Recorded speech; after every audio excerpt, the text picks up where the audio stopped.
El año pasado salió a la luz un tema que por más de 3 décadas ha causado dolor e indignación a familias de todo el mundo: el robo y adopción ilegal de niños. Eran los años 80 y más de una docena de menores ecuatorianos habrían sido arrebatados de sus hogares para, a través de procesos cargados de ilegalidad, ser enviados a Noruega. Aunque en 1989 5 personas fueron detenidas sospechosas de este delito, jamás se hizo justicia. Mientras esos niños, a quienes vulneraron sus derechos, crecían con mucha incertidumbre acerca de su pasado. En este primer reportaje conoceremos a Camila, una de las víctimas, y entenderemos los detalles del impactante caso que involucra a nuestro país y a Noruega en el escándalo de adopciones ilegales.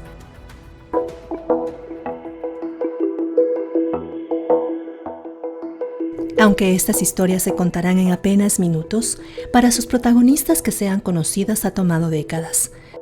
Camila y Micael fueron robados hace más de 30 años. Hace poco salió a la luz que el objetivo habría sido darlos en adopción a familias noruegas. El reconocido abogado Farid Simon investigó en 1990 una red que llevó irregularmente a un número indeterminado de niños ecuatorianos a países europeos y Estados Unidos. Medios noruegos, entre ellos VG, denunciaron cientos de adopciones ilegales que se dieron por años, con la complicidad de su gobierno y la corrupción de muchos otros en el mundo. El escándalo ecuatoriano, así se denominó en Noruega a los casos que ocurrieron en nuestro país. Hace pocas semanas nos contactamos con Camila, que vive en Porsgrunn, una hermosa ciudad de este país escandinavo donde apenas hay 35.000 habitantes. Para ella es difícil expresarse en español. Aprendió el idioma para tener una conexión con su país de origen. Recuerda que durante su infancia y adolescencia, una pesadilla la despertaba en las noches. Un coche rojo y unas manos sujetándola fuertemente. Yo decir muchas veces para mis padres de Noruega que yo tengo un sueño, una niña que está sola y está en personas que robar a ella, pero cuando yo estaba pequeña no sabía qué es mi historia, pero yo sabía que yo era de otro país. Fue robada de su hogar en Ecuador cuando apenas tenía 3 años. Era 1988 y estaba al cuidado de su abuelita. Yo estaba juntos con mi abuelita y no sé qué mamá hacer ese día. Las personas que robarme, venir a la casa y decir que un chancho no está en el... No. Y por eso mi abuela necesita sentarme para buscar este chancho. Y cuando mi abuela no tengo atención de mí, ella se robarme y se fue. Al nacer, su madre biológica la llamó Clara, pero tras su secuestro todo cambió. Recibió nuevos documentos de identidad, un nombre y fecha de nacimiento distintos. Esta foto, donde se la ve con una mirada curiosa, muestra cómo le cortaron el cabello para no ser identificada. Farid Simon conocería la historia de Camila y la de otros menores 30 años atrás. En 1990, el hoy decano de la Facultad de Derecho de la Universidad San Francisco de Quito formó parte de una investigación que realizó la organización Defensa de los Niños Internacional, y en la cual se reveló que varios menores fueron separados o robados de sus familias para luego ser adoptados en países europeos, entre ellos Noruega. Lo que estaba pasando en ese contexto es que había muchos niños perdidos. Empezó a salir varias noticias sobre niños que se perdían en los mercados. Empezó a ser como un escándalo nacional el número de niños que se perdían.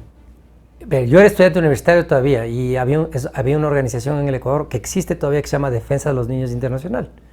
A esa organización llegó una señora que había prestado su nombre para que una niña sea inscrita como hija de ella, y en la tarde le llevaron a una notaría para que autorice, consienta en la adopción de ese niño a una familia extranjera.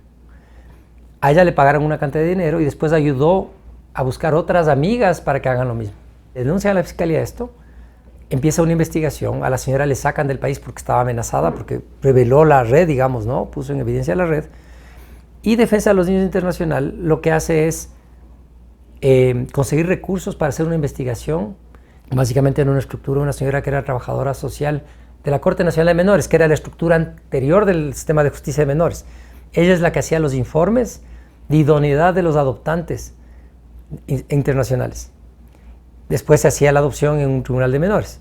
Hay la identificación de una institución de protección en la mitad del mundo, que es donde recibían temporalmente a los niños, a la identificación de algunos abogados, y abogados fundamentalmente, que hacían la intermediación de las adopciones. Precisamente Noruega es el país donde Camilla Odsbo recibió el nombre que hoy lleva. Liz y Jean habían intentado por años ser padres. En noviembre de 1988, una pequeña inquieta y curiosa llegó a su casa.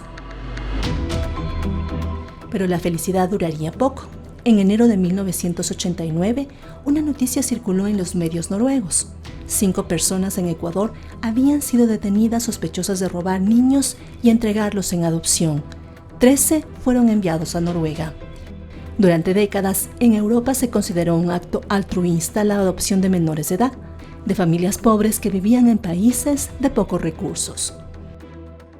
Muchas de estas personas que adoptaban no es que eran unas personas malas, eran más bien buenas, con buen espíritu, que buscaban cuidar a alguien.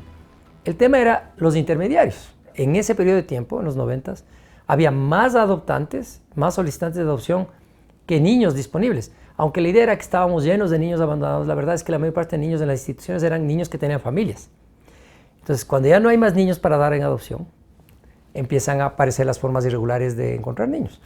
La más perniciosa de todas es la del robo de niños, la peor de todas, porque esto implicaba un robo a la identidad de estos niños, una afectación increíble a la familia que perdía a su hijo, implicaba estas prestanombres básicamente, que eran mujeres casi todas, o mujeres todas, que reconocían a estos hijos y después les daban consentimiento. Después venía la familia noruega, sueca, norteamericana, venían del extranjero, venían ya con su carpeta de idóneos que les había dado la agencia de adopción en su país, y esta trabajadora social les hacía una entrevista.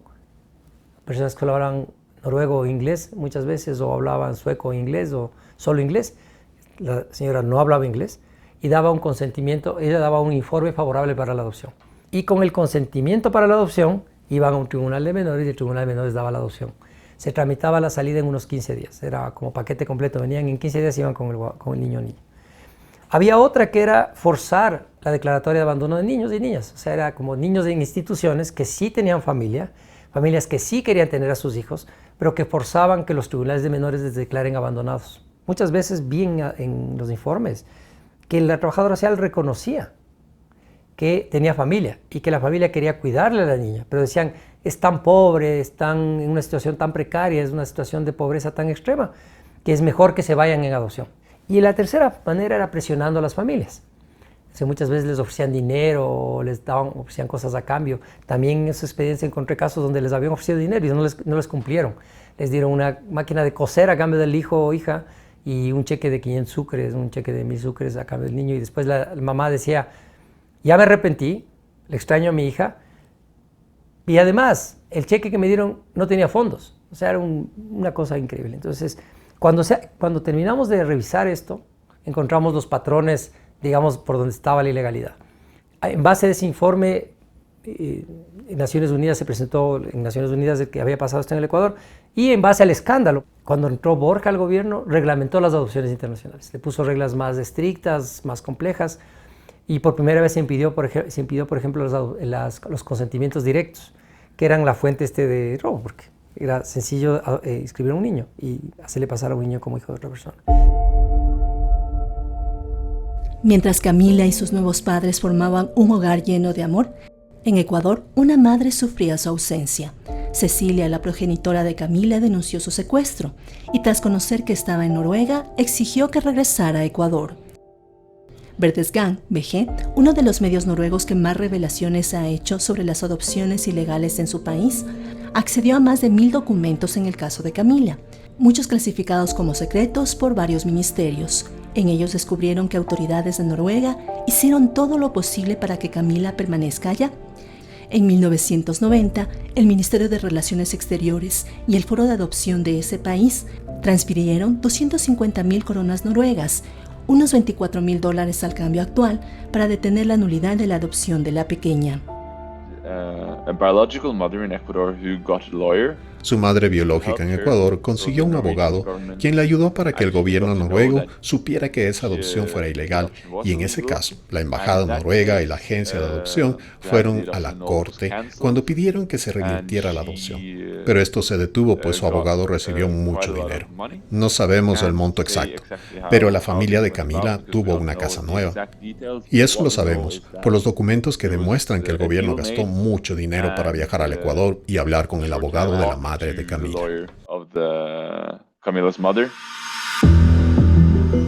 El medio noruego VG entrevistó a 4 ecuatorianos que fueron adoptados en su país, Frank, Luis, Micael y Camila. Ellos, al igual que decenas de personas de distintas nacionalidades, exigen saber por qué vivieron durante décadas una mentira que los llevó lejos de sus hogares originales. Las adopciones han sido investigadas por los medios por un largo tiempo. Algunas son historias felices porque los niños venían de hogares pobres y llegaron a Noruega a una mejor vida. Pero fuimos más críticos al saber que algunas adopciones fueron ilegales, como resultado de crímenes. Fue importante saber si el gobierno noruego sabía sobre esto y su grado de responsabilidad. No sabemos qué pasó con todos los niños. En el caso de Camila, de acuerdo a su madre, fue robada. Tuvo una nueva identificación. Fue registrada en Cayambe con una identidad falsa. Eso significa que su madre no era la que aparecía en los papeles. Esa mujer pudo ir a la corte y dar su autorización para la adopción. Su verdadera madre no quería que se la llevaran. Muchas de las personas involucradas recibieron muchos regalos y dinero en el Ecuador, y el abogado, que se llama Roberto M., fue amigable con los jueces de la Corte de Niños para que aprobaran que fueran adoptados. Esta fue la primera vez que escuchamos sobre el abogado Roberto M., pero no sería la última. En otro caso similar, volveremos a escuchar su nombre. Roberto tenía vínculo directo con el Foro de Adopción de Noruega y fue acusado de liderar la red que secuestraba niños para luego darlos en adopción. Se mudó a Estados Unidos hasta que el caso prescribió. Nunca fue juzgado. Frente a las denuncias de corrupción en estos procesos en décadas pasadas, el gobierno noruego actual ha detenido las adopciones en algunos países e incluso considera cancelarlas definitivamente.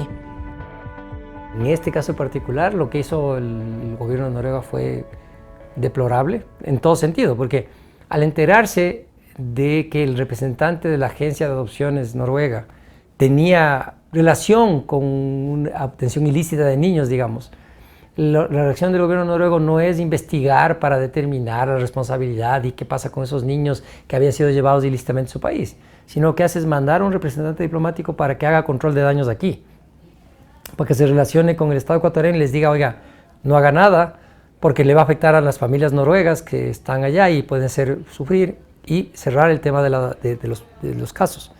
Y en el otro tema es que llegaron a cosas mucho más extremas, como el caso que usted sabe, ¿no es cierto?, que es ante la insistencia de la madre de buscar a su hija y identificar dónde estaba la hija, quién tenía hija, que era ilegal la adopción, darle una vivienda, pagarle una vivienda para que se calle. O sea, es los dos extremos, el extremo de tapar diplomáticamente, pero además después pagar para que no haya escándalo. Efectivamente, no hay pruebas, no hay evidencias de que las familias supiesen la realidad sobre los hijos que adoptaban. Entonces, esa creo que es la lógica de Noruega. Estas familias hicieron bien, no hicieron mal. Nos dejó mucho que desear y nosotros también dejamos mucho que desear. Bueno, lo que pasa es que nosotros no nos extrañamos tanto. Sí nos extraña que los noruegos hagan eso. Hasta ahora las investigaciones demuestran que los padres adoptantes desconocían las irregularidades que hubo en estos procesos. Para evitar una adopción directa, los gobiernos establecen que sean organizaciones sin fines de lucro las que gestionen estos trámites. A finales de los 80, la institución noruega a cargo fue el Foro de Adopción.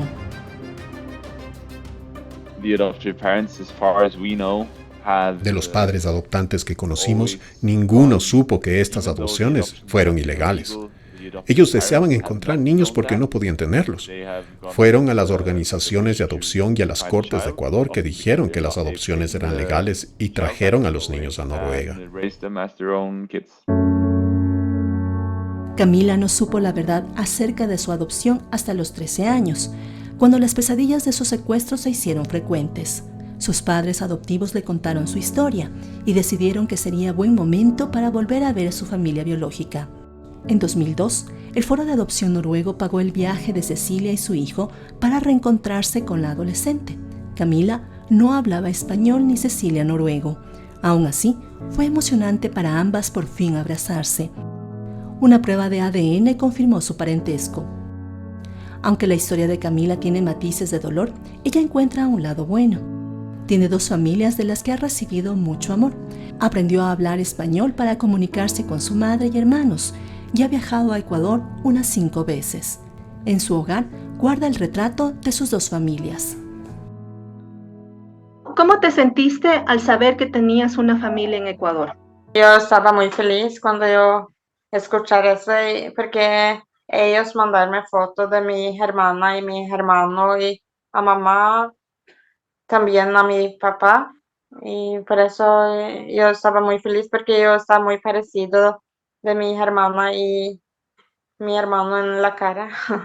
Siempre cuando yo ir a Ecuador yo siento muy feliz y yo como siento que yo ahora está en mi país. Sin embargo, para ella, al igual que otros niños que fueron llevados irregularmente fuera de Ecuador, fue duro adaptarse a una nueva vida en otro país.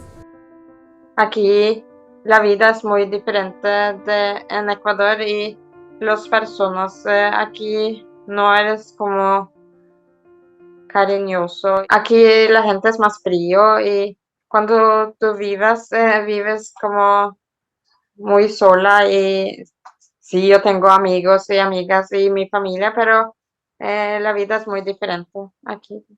Ujú. Y eso también me afecta a mí y también cuando estaba más pequeño en la escuela, hay niños que estaban malo conmigo y decir cosas malas, porque yo tengo otro pelo. Older children have more troubles Los than niños younger más grandes tuvieron más problemas que los pequeños. Algunos tuvieron vidas muy buenas, pero cuando una adopción tiene muchas dificultades, creo que viven el trauma de haber sido arrebatados de sus padres y eso les deja algunas crisis. Eso no me sorprendería. It's not surprising to me, at least. La sociedad noruega ha manifestado su alarma por las irregularidades que se han dado en estos procesos. There were many people who Hubo mucha gente que leyó sobre esto. Creo que la idea general era que estos niños tuvieran una mejor vida en la rica Noruega, en lugar del pobre Ecuador. Pero eso ha cambiado. Hay más conocimiento sobre lo importante que es crecer con la familia propia. Crecer en un lugar con más dinero no implica tener una mejor vida. La visión sobre las adopciones ha cambiado. or has somewhat changed.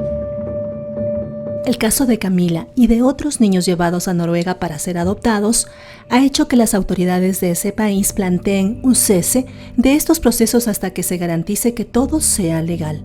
Mientras tanto, en Ecuador, nada se habla sobre sus historias. Hasta el momento se conoce de 13 pequeños que salieron irregularmente de nuestro país. Yo creo que debe ser una de las historias más claras de impunidad en el Ecuador, como muchas otras historias, pero una de las más claras de impunidad sobre un hecho muy complejo, muy difícil de manejar. Las autoridades, muchas omisiones. El eslabón más débil, más frágil, los que terminaron castigados, eran las personas pobres que prestaban los nombres o se prestaban para llevarse los niños. El segundo escalón de esa escalera era los de las instituciones de protección que les recibían sabiendo que el origen era turbio. El tercer escalón eran los abogados y los funcionarios de esas instituciones. En ese caso ya estábamos en muchas personas que eran hasta prestigiosas, porque tenían dinero, eran personas que ganaban bien en las adopciones, que tenían oficinas jurídicas serias, tenían un buen nombre, prestigio, y ante la sociedad se presentaban incluso como caritativos. Entonces, en estas cadenas, la parte más alta, los funcionarios públicos, la trabajadora social que permitía hacer eso, los otros que estaban asociados, en esta parte más alta, ellos la impunidad, una marca, ¿no? Impunidad dada sea porque la defensa hizo que se alargue tanto el proceso judicial que prescribieron las acciones, o porque se fueron, porque eso es lo que pasó con algunos de ellos, simplemente cogieron el avión y se fueron a otro país y esperaron que prescriba y regresaron. Y algunos de ellos regresaron al país como que no hubiese pasado nada. En un siguiente reportaje conoceremos la historia de Micael, la búsqueda por conocer su verdadero origen y cómo funcionaba el robo de niños ecuatorianos que terminó en decenas de adopciones fraudulentas.